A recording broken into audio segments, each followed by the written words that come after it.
concentration here, a reaction between the NaOH and the HCl to what's called an equivalence point. An equivalence point is where we have the proper stoichiometry match between our two reacting chemical species. So in this case, the HCl and the NaOH. The equivalence point would be where the number of moles of NaOH will equal the number of moles of HCl. So even though we don't know how many moles of HCl are down here in this flask, we know it's a fixed number. We know it's some number of moles of HCl. And we're going to try to determine what that number is by reacting it with the sodium hydroxide and use the stoichiometric relationship between the sodium hydroxide and the HCl to determine what that final concentration of the HCl should be. So the technique here is to add this sodium hydroxide into this flask until we reach that equivalence point. That point where the two mole values are the same. In this case, the mole values are the same because it's a 1-to-1 ratio. If we were doing a reaction that was a 2-to-1 ratio, the equivalence point would be reached when that 2-to-1 ratio is matched, not a 1-to-1 ratio. But as I said, in most acid-base reactions, it's a 1-to-1. Although, did you do sulfuric acid in your laboratory? That's a 2-to-1 ratio. So there we're talking about a slightly different mole ratio for the equivalence point. Now, the idea here is to add the NaOH to the HCl until we get to that equivalence point. And there are a lot of factors that go into doing this correctly. I imagine you did 3 trials, and how many people hit the required percentage within 3 trials? Really? That's impressive. How many people didn't hit it at 5 trials? That's not impressive either. You did both? 3 then? I was wrong at first. I was thinking about the sulfuric acid. Okay. Well, and then you come up and you say, I don't understand. I did exactly what the book said. How come I didn't get the right answer? Why do my values differ? First of all, you got to realize that nature is not going to let it be random. Okay? It's got to be you that made the difference, made the problem. And there are a lot of things that go into this. One, you make up your NaOH solution. And so you probably made it up in some kind of beaker or bottle. You have water and you put some NaOH in there. Did you do it by dilution? Yes. Okay. One mistake students make is that they don't mix the solution together. If you just dump the NaOH in there, look what happens. You pour it in and there's a big plume of NaOH here, and most of the rest of it is water. If you now pour that into your burette, you're getting a bad representation of the entire solution because you haven't mixed the solution well enough. So the first thing you should do after you made up your solution is you should have put the cap on that thing, or if it's in a beaker, get a stirring rod and stir this thing, shake this thing until they are well mixed. When I went to school, most of my instructors were people from the Manhattan Project. You know what the Manhattan Project was? Manhattan Project was the code name for the development of the atomic bomb during World War II. Shows you how old I am. All right, most of my instructors came from that background. When they were working on the development of the atomic bomb, if they had to make up a solution, they were required to shake that solution 1,000 times to make sure that it was well mixed. I think that's a little overkill. I'd be happy if you guys did about 20 or 25 times in the laboratory to get it mixed up, but it's important to make sure that you have a homogeneous solution, a well-mixed solution here. There's a couple of other little things that you should be aware of, and the back of the lab manual actually tells you this. People rarely read the back of the lab manual. Does the solution settle over time? No. If it's a true solution, once mixed, it will remain mixed forever. In fact, if it's a solution like this, and you poured that NaOH in there and didn't shake it, but you let it sit for a week, it probably would mix thoroughly just by the random motion of the particles. But if you want to do it in the same day, then we're going to have to mix it up and make sure that it's well mixed to begin with. Okay, the other thing you should do is your burette that you're pouring the NaOH into. If you clean the burette with soap and water and rinsed it with water, or just picked it out of the closet and said, oh, it's clean enough, I'll use it like this, it maybe had some water particles in it. If you pour your solution into a burette that's got water particles, Have you changed the concentration of your solution? Yes, there's a dilution effect there. And so the correct technique is you pour about 3 to 5 milliliters into the burette, you slosh that around to cover all the sides of the burette, and you discard that, you throw that out. Probably through the tip, because there could be some water down in the tip as well. And so you want to get rid of it that way. Then you fill the burette with your carefully mixed solution so that everything is uniform. But then you have to fill the tip, because this is a valve, we call it a stopcock. It's a little valve here, and there's a glass tip at the bottom that brings the solution down and allows you to put it in drop by drop into the flask. That tip has to be filled, because if you take a reading in your burette and you say, oh, this is exactly what I have, 13.13 milliliters, and then you start, but the tip is not filled, what happens? The first amount of liquid comes down here and fills the tip.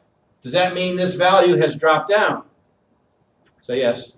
Yes. So you're thinking, oh, I've added some to my flask. But if it only filled the tip, nothing has gone in the flask yet, and so you've got a bad reading for that particular titration.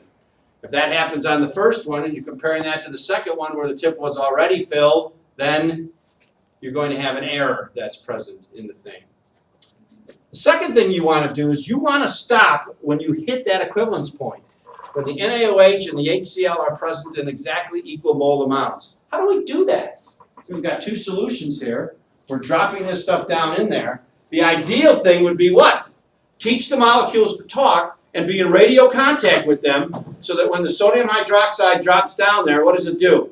It kills HCl acid particles.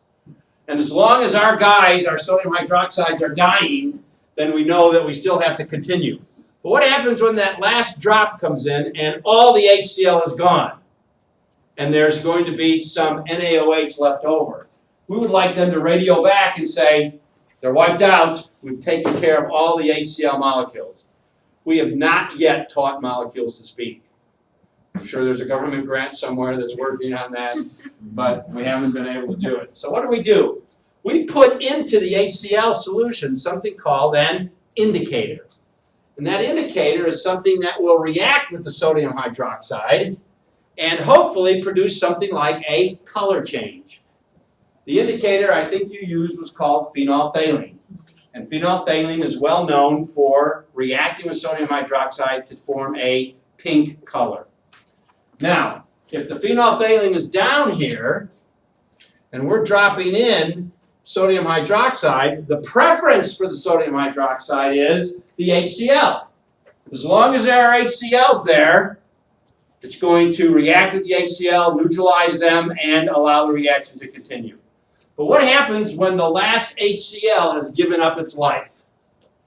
Now, there's no more HCl's for the sodium hydroxide to react with, so the remainder of that last drop finds the phenolphthalein, and when it reacts with that, it turns the solution pink. And we tell you to do what? Make sure that the entire solution is pink, because when you're doing this,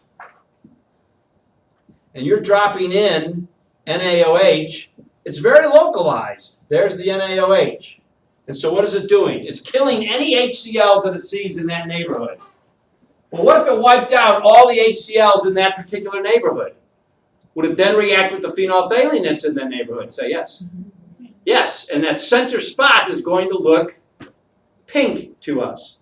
But upon swirling or mixing the solution a little bit, the NaOH will see more HCl's that might be in the outlying areas here, react with those, and the pink color will disappear.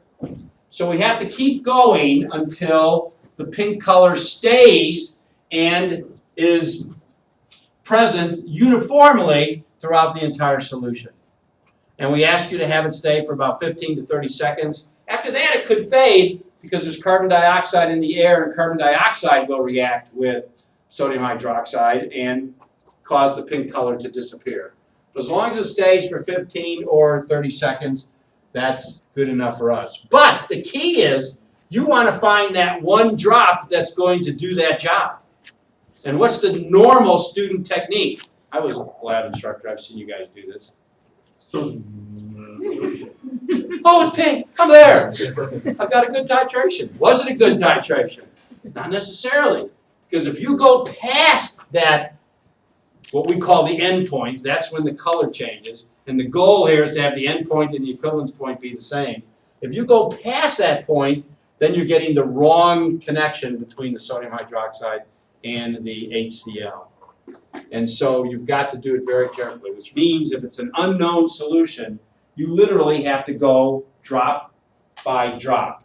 It's tedious, it's boring, it's aggravating, and it's what causes the most error with students because they say, I'm tired of this crap. Did you do that? Oh, I got pink. Look, instructor, it's You pink. didn't do that. No. Okay? No. And what's the common question that we get? Is it pink enough? Okay? And the truth of the matter is, or what I always tell students is that if it's pink at all, it's pink enough. Because what are you looking for? You're looking for that first sign of pink. And if it's a light pink, all the better. Because that means what? That only a little bit of the sodium hydroxide was extra, and you're very close to that end. So, we use a combination of these techniques and the titration process to determine what the concentration of our acid is. Now, if we know what the concentration of the sodium hydroxide is, what's the purpose of this experiment? This measures the volume that was delivered. So let's say the volume delivered turned out to be 27.32 milliliters. So I've reached my endpoint. The color just turned pink with one drop. I'm fairly certain this is a beautiful titration. I'm there. I have the molarity and the volume of the NaOH. Can I get moles of NaOH? Yeah, because molarity is defined as moles per volume. So molarity times the volume should equal the moles. So I have 0.113 molarity, which remember is a mole per liter. I'm going to multiply that times. Now, this is a milliliter, but in my molarity formula, that concentration is given in liters. So I have to make a change. And this computation should give me the number of moles of NaOH. If somebody has a machine, you can get me that number. I don't know what it is. Okay? 0.00308. Okay. Now, what does that mean? Well, that means that if these are the moles of NaOH, then this is also the number of moles of HCl. Because why? I strove very hard to make sure my endpoint was equal to the equivalence point, which means the moles of NaOH equal the moles of HCl. So I can come back over here and say, look, I've got 0.00308 moles of HCl, and do I know the volume of HCl that I used? Yep, I measured that out very carefully at 0.02501 liters. So if I do that division, can I get the concentration of my HCl solution? Piece of cake. And so that equals some molarity of the HCl.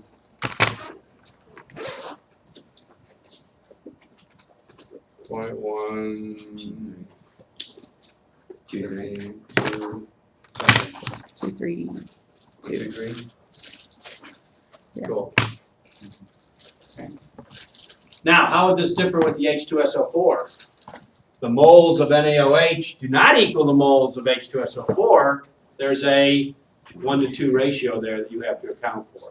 So we would just simply take our moles of NaOH and say every 1 mole of H2SO4 requires 2 moles of NaOH coming from the balanced chemical equation for sodium hydroxide and NaOH. And I would end up with half that value over here. Then divide by the amount of H2SO4 and I would have my final result. So That's what should have happened in the laboratory. That's what the theory is behind the laboratory. Should be able to do it. Questions? Yes, sir. How accurate is that number? Probably the best it could be, depending on a couple of parameters, is 4 significant figures. Doesn't the indicator, doesn't that mess with the number at all? No, not if you're careful. I mean, as long as you are within a drop, I mean, you could be within half a drop or so, then you're still probably good to 4 significant figures. So if you did 2, then it would be more inaccurate. Sure. Any amount you're over or under, it's going to lead to an error in the result of your experiment. And that's why your 3 values may differ by more than 1% or 5% or whatever they're asking you to. That's why you're finding the average. You're finding the average of the 3 to get the best guess as to what's going on. Okay, other questions? Yes? Are you comparing 2 moles of NaOH and H2SO4? Because if I wrote the reaction out for H2SO4 plus NaOH, okay, what's going to happen here? Can we do this chemical reaction? Can you do this chemical reaction? What should I get as a product? Either acid or base thing. Yeah. All right, I'll do it for you. Na2SO4 plus H2O. Now, is it balanced? No. So let's balance it. It's going to take 2 of these and 2 of these. So what's the connection? What's the stoichiometric ratio between H2SO4 and NaOH? That's where that came from. I have to have the balanced chemical equation to make sure that happens. So was that a different problem from the first one? Yes. Okay. So that equation doesn't finish the first problem? It's just something else? Well, this is the equation that finished the first problem. Okay. And look what happened. The moles of NaOH were equal to the moles of HCl because they are present in a 1-to-1 ratio. Okay. So that is a different thing. Yeah, Okay. different example. Is there another question? Can you please go over the purpose again? The purpose of the experiment? Purpose of the experiment is usually to take a known system and calculate an unknown system. So, for example, one of the exercises in your lab was that once you standardized, once you determined what the concentration of your NaOH was, then what did they do? They gave you a bottle of unknown KHP and asked you to determine what is the percentage of KHP present in this unknown. And so that would be the purpose of these types of experiments, is usually to find out an unknown amount of something based upon a known amount of something. Okay? Other questions? All right. We go on to chapter 5. Chapter 5 deals with what's called thermochemistry. Now, chemistry itself is an investigation of our surroundings. We like to use the phrase, chemistry is all around us. If you stop and look, you'll see that this is true. You're writing on tabletops that were made out of a material founded by a chemist. You are writing with implements like pens that have ink inside of them, which was a coloring agent invented by a chemist. You're wearing clothing. Most of the clothing is man-made materials these days, and they were formulated by a chemist. So it's hard to encounter anything in your everyday daily life that wasn't somehow touched by a chemist, either in the actual making of it, or the quality control, or the development, or the refinement, or whatever. What we find when we look at this chemistry that's all around us is that a lot of times the chemistry deals with what we call the making and the breaking of chemical bonds. If you think about it, that's very logical. If I'm going to make a substance, I'm going to start out with some materials, and I'm going to make some new materials, and from what we know about molecules already, we know that what has to happen. I've got to break apart some starting material and rearrange them into some new combination to make some product material. And the breaking of a chemical bond requires energy. It is something that makes energy required in order to do so. Take a simple example of a stick. If you're going to break a stick, you've got to supply the energy to do that. Well, in chemical and physical processes, energy has to be conserved. So that tells us that if a chemical bond is made, then energy is given back, has to be given back in the process. So we have a two-battle force. We are breaking bonds, which requires energy. We are making bonds, which gives us back the energy. And so the overall energy of a chemical reaction depends upon that combination. What bonds were broken, what bonds were made, and how does the amount of energy compare between the two processes. Now we define energy as the capacity to do work.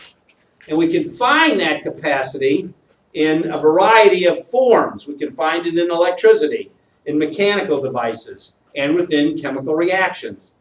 When we study the energy in the case of chemical reactions, we call it thermodynamics, or more directed toward chemistry, we call it thermochemistry.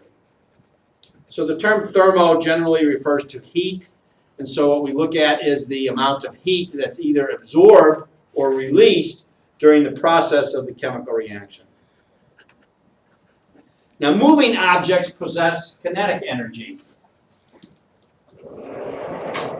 Kinetic energy, if you've had any physics, you know, is 1/2 mv squared. It depends upon the velocity. How fast is the object moving?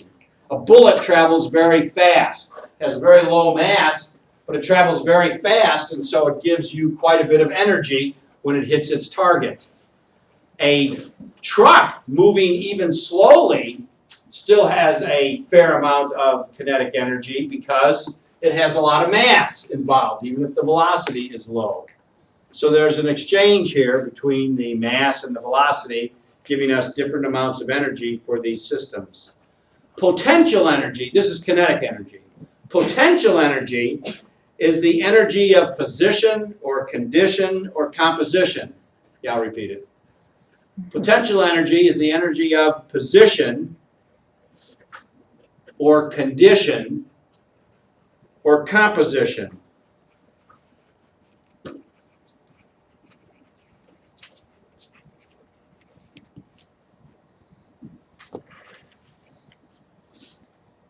Here's a big rock on the end of a cliff. That rock is just sitting there, so how much kinetic energy does it have? None. None. But it has potential energy because of its position. Now, if I'm up here by the rock, and an enemy of mine happens to walk down below, could I put the stored potential energy of that rock to use for me to carry out a work function? Of course. Sure, what would I do? I would push the rock a little bit. Let's pretend this is like a cartoon. And what would happen? The rock would come over here. Still not moving. What is its kinetic energy? 0. 0. Okay, but you know that in reality, as soon as I move it over here, it's going to move. And what's going to happen? It's going to drop. Why? Force of gravity pulling it down, and it starts to move downward. As it moves downward, it starts to increase its velocity. And so what happens? I'm now gaining kinetic energy. That kinetic energy is coming from the potential energy that the rock has at the top of this cliff. So it's losing its potential energy, and it's converting it into kinetic energy. And it's going to continue to do that until the rock meets something to interact with, namely my ex-friend down here. And so what happens? We find that the rock ends up down here, and our friend is squashed. Where has that kinetic energy gone? Well, it's gone into breaking the bones of the individual. It's gone into a lot of heat that's given off. That guy's going to be a little hotter than he was before. He'll be dead probably, but going to be a little hotter than he was before because the kinetic energy due to the sudden stop was converted into heat upon the impact. Now, atoms and charged particles in general have potential energy.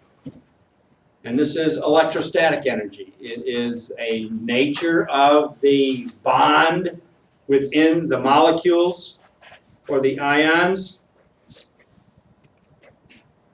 And that energy can be gained or lost in a chemical process. Now the units for energy, we tend today to use what's called a joule. A joule is a standard unit of energy. Traditionally, chemical reactions have been reported in terms of a unit called kilocalorie. Kilocalorie or calorie is another energy unit. The two can be related to each other, but kilocalorie is sort of an old unit and has been more or less faded out. And today we tend to use the joule term much more regularly. You may be familiar with the calorie term from food treatment. You may be on a diet and you watch your calorie intake. That calorie is spelled with a capital C. And what it means is it's actually a kilocalorie. So when you're quoted the calorie content of food items, it's actually telling you the chemical equivalent of the energy that's stored in that food in terms of kilocalorie. And so why do we eat food? We eat food so that we can perform work functions. In order for me to pick up this marker, I have to have a certain amount of energy to do that. And that energy comes from the food I eat. Now that food energy is stored inside my body, so I don't have to eat constantly in order to make use of that energy on a continuous basis, although some of us feel that that's not true, and we do have to eat constantly, and consequently we end up in trouble. But we don't have to. The body stores that energy quite well. And if I don't use as much energy as I intake and store, then it converts it into a chemical substance that is available for that energy should I need it later, and that's called fat. And so that fat is stored in my body, and as long as I continue to take in more calories than I am exerting, I'm going to continue to gain that energy reserve, and I'm going to get fatter. So how do we lose that excess fat weight? You have to burn more calories than you are intaking. So calories in, calories out, that's what every diet is about. Sorry to disillusion you, but it means it's not easy. Now, some of you said that you use sodium hydroxide to do your titration in the laboratory in the past, a week or so ago, whatever. When you did that, did you notice anything about the solution? Maybe it was too dilute to notice, but when you take sodium hydroxide and add it to water, or a concentrated sodium hydroxide solution and add it to water, it releases heat. There's what's called a heat of mixing. And that bottle actually can get warm. When we make up the concentrated sodium hydroxide, in chemistry 1212, we use 9 molar sodium hydroxide. When we make that solution up, the beaker becomes so hot you cannot hold it with your bare hands. It releases that much energy in the process. And so just the fact that you're mixing something can actually release enough energy to be noticeable in the form of the heat that's being given off. In chemical reactions, sometimes that amount of energy can be even more significant. One that comes to mind is I can take hydrogen gas and oxygen gas and react them together to form water. That water is usually formed in the gaseous state. This is not a balanced equation. I can balance this equation by putting a 2 here and a 2 here. And when this chemical reaction proceeds, it's a chemical reaction that releases a fair amount of heat, a pretty significant amount of heat. Now, I brought a demonstration today of this process. Thought we might want to take a look at it. I have some pop bottles here that contain these gases, hydrogen and oxygen gases. Now the two are mixed together in this bottle, and they don't react with each other very readily at all. There's a reason for that. I don't know how much detail we'll get into about chemical reactions, but some chemical reactions need a kickstart in order to get going. For example, a sheet of paper, will it burn? May I use your notebook? Will this paper notebook burn? Okay, watch. Burn for the class. It never listens to me. I've tried this year after year after year, and it never breaks out into spontaneous flame upon my direction. And that's because that reaction, although it is highly a reaction that releases heat to a very large degree, I have to get it started. I have to give it a kickstart. Now, if I took my trusty lighter and held it up to the notebook, would it start to burn? And if I then remove the lighter, would it continue to burn? That's because the reaction itself is supplying the kickstart it needs for the next part of the paper to burn, and more, so it's giving off heat in the process. So, here's a reaction that needs a kickstart. The hydrogen and the oxygen are contained inside this pop bottle, but they haven't reacted with each other. I make these up about once a year. I make up about 20 of them or so, and I keep them in the lab, and they sit there for a whole year without reacting with each other. But if I give it a little kickstart, then what should happen? That reaction should occur. And like the paper, it's one that will be self-sustaining. But unlike the paper, which is a solid, takes a little longer to burn, this will happen very rapidly. And when reactions like this happen very rapidly, they produce explosions. So basically what we're going to have here is an explosion. And when I do this, it's going to sound a bit like a gun. I used to not tell people, and then 2 girls almost died one day in the front row. A lawsuit flashed in front of my eyes. And I better warn people. So now you can watch and see. If you watch the end of the bottle when I do this, you should see a flame.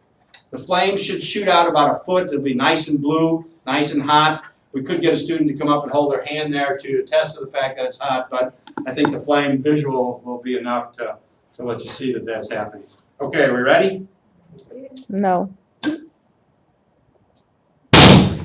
Told you it was a pop bottle. Okay, did you see the flame? A little bit. Do it again, roughly. I'm not going to turn on fire. Oh. I'll be in the dark. Look, we made water. No, that's not true. That water was an amount of water that was actually present in the bottle to begin with to act as a seal. When I fill these with the hydrogen and oxygen gases, we leave a tiny bit of water so that it makes a perfect seal around the rubber stopper so that over a year's time, those gases can't leak out. Because then you hold the bottle up in front of people and you say, now watch for the bang here, and nothing happens. It's not a very effective demonstration. So we try to keep that as a little better demonstration. Okay, this is a reaction that releases energy in the process, just like burning the paper would be a reaction that does that. We have a name for that. We call it exothermic.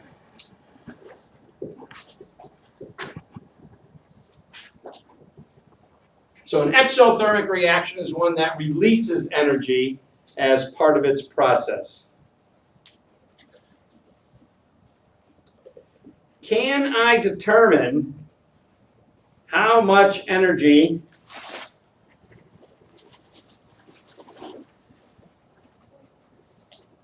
is released in this process? Yes, I have some experimental devices that will actually function in that process to allow me to measure the amount of energy that was released. How do I do that? Well, let me show you what the device would look like.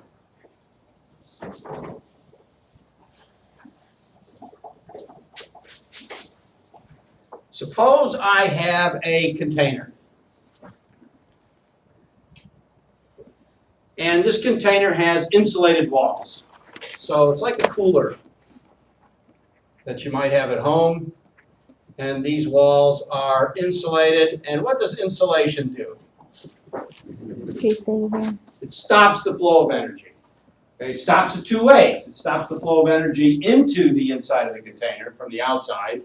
and it stops the flow of energy from the inside of the container to the outside. So we give these two things a name. The outside we call the surroundings. The inside we call the system. Now, in this particular case, this is actually going to be part of the surroundings because I'm going to place in here another container that contains my substances. So the inner container is called the system. And this system consists of hydrogen and oxygen, the two gases. Now I'm going to place that into this insulating container, and I'm going to put in a measured amount of water. I'll also have in there a very crooked thermometer, a stirrer, and some electrical connections that will allow me to produce a spark inside of here. And when the spark occurs, just like my lighter, it's going to trigger the chemical reaction to take place. So, what if I did this? I filled my container, my large container, with a known amount of water with my system contained inside of an inner container. I've got a paddle wheel to make sure that everything is uniform throughout, so it's mixing the water up very thoroughly, and I have a thermometer so I can read the temperature. So let's say the temperature to start with is, on my thermometer, 25.0 degrees centigrade.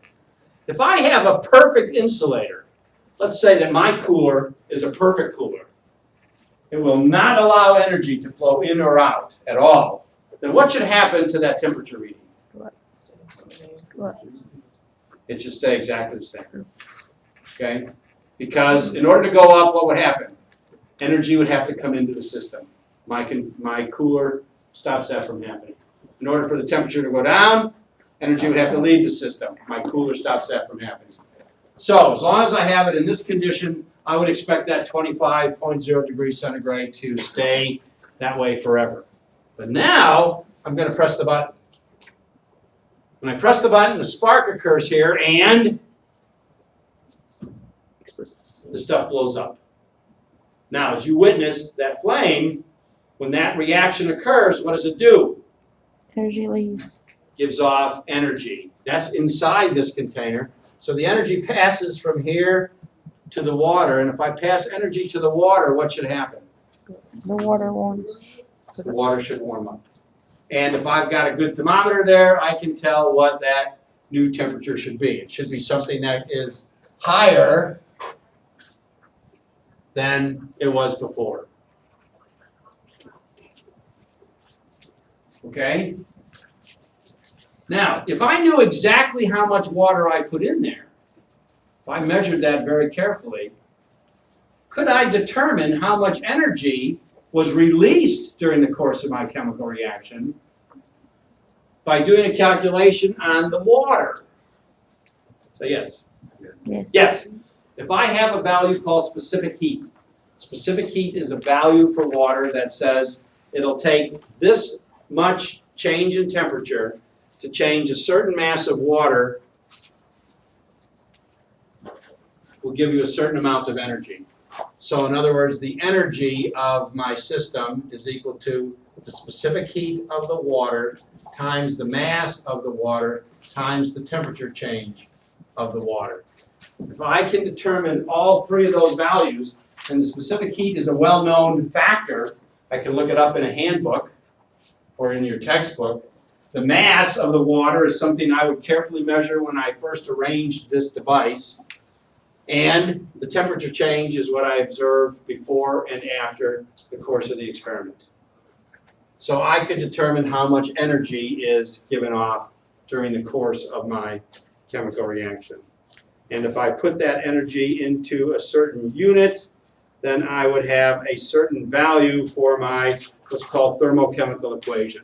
And my thermochemical equation would be that the hydrogen in the gaseous state plus oxygen in the gaseous state will make water in the gaseous state, and there'll be a delta E term, an energy term, that says it is minus 240.6 kilojoules of energy.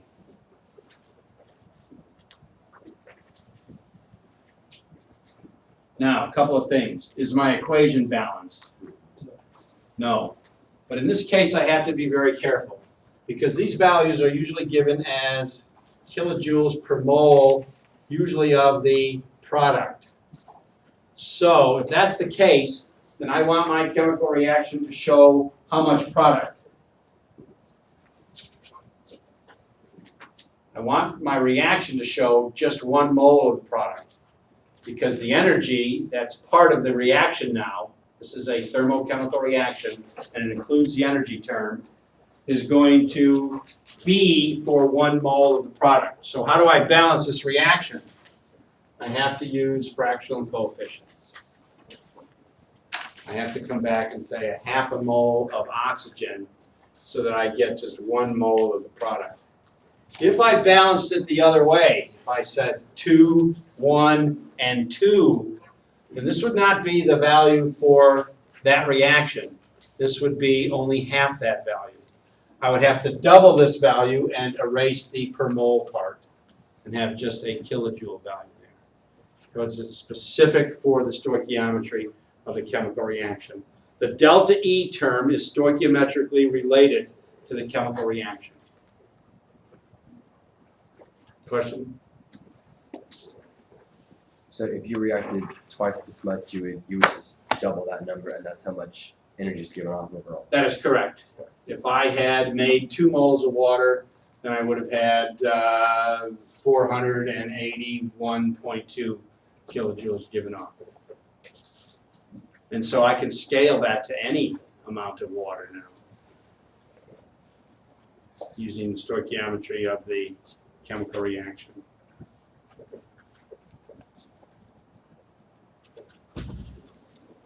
Now, try to realize what we're doing here. We have an energy level diagram at some point, and what we're saying is, look, I'm starting at some point on this graph, we'll call this energy of the reactants, where I have the hydrogen and the oxygen gases. Let me put the G's in there. Those are G's, I know you can't read them. Handwriting's too small, but those are G's for gases. And then what happens? Bam! Reaction occurs. And I've made water. Where on this energy level diagram would you expect the value of water to be located?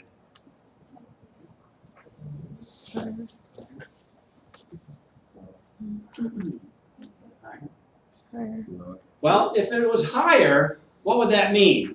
That would mean I would have to put in energy to go from the reactants to the product. Was that the case? Or did I get energy back from that chemical reaction?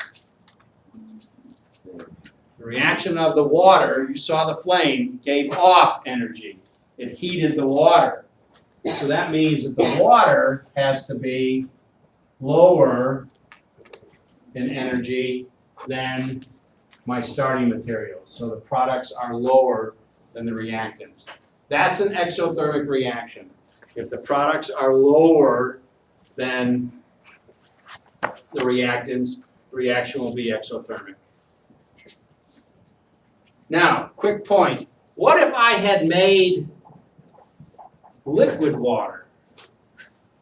Would the energy that I determined from that experiment be the same, do you think? There's a very easy way to answer this, and that is, does it take energy to change liquid water into gaseous water?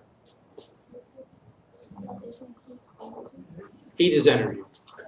So yes, so where on this diagram would I find liquid water? Lower. It's got to be lower. Because I have to put in energy to go from liquid water to gaseous water. Okay? So what this means is that these symbols in the thermochemical equation are most important. I must know what physical state I have my substances existing in order to get a correct thermochemical equation. Because if it were liquid water, I would expect this value to be even larger. Yes? So when we first learned about reactions, you said that when something changes states, it's not a chemical reaction, but now we're saying it's still stoichiometrically significant if it changes states. It is not stoichiometrically significant, it is energetically significant. Right. Okay? And that makes sense because are there energies involved in a change of state? Absolutely. And so all we're doing is showing that because there's energy involved in a change of state, the type of state that you have in your chemical reaction will make a difference in the energy component, which was not there when we just balanced the chemical reaction straight away. All right, so we'll take a closer look at this and some more examples of this on Friday.